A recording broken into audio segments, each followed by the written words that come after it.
Now, we're still in the month of Ramadan, and for many Muslims on Kenya's coastal regions, fish remains a favorite dish for breaking the fast.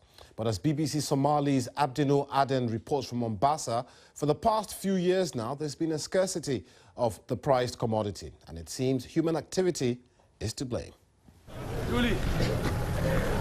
After several hours in the sea, these fishing boats are returning to the shores, but with insufficient fish. For many years, people in coastal communities like this have fished the waters around them, never suspecting that this abundant resource could ever disappear.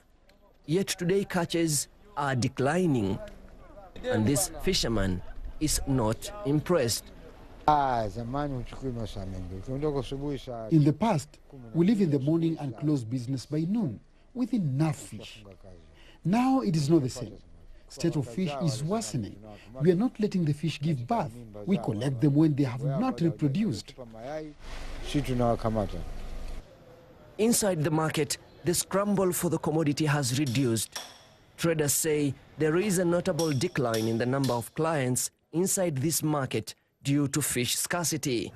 Although they said teach a man how to catch a fish, man seems not to have been taught how to calm the scarcity.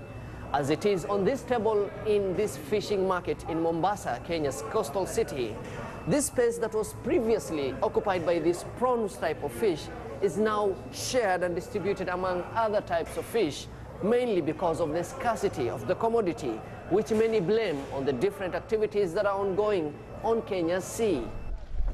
The fish industry in Kenya is a victim of the country's expansion of its ports and other technological infrastructure.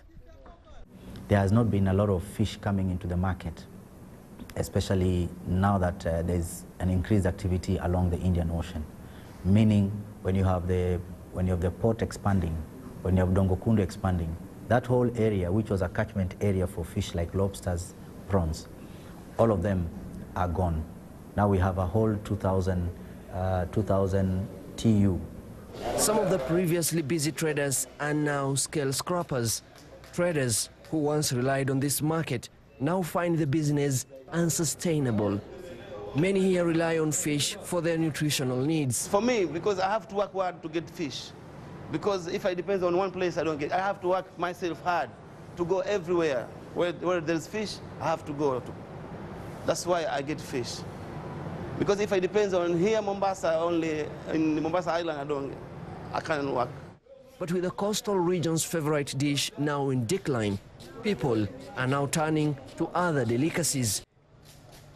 And now the fate of the fishermen remains uncertain.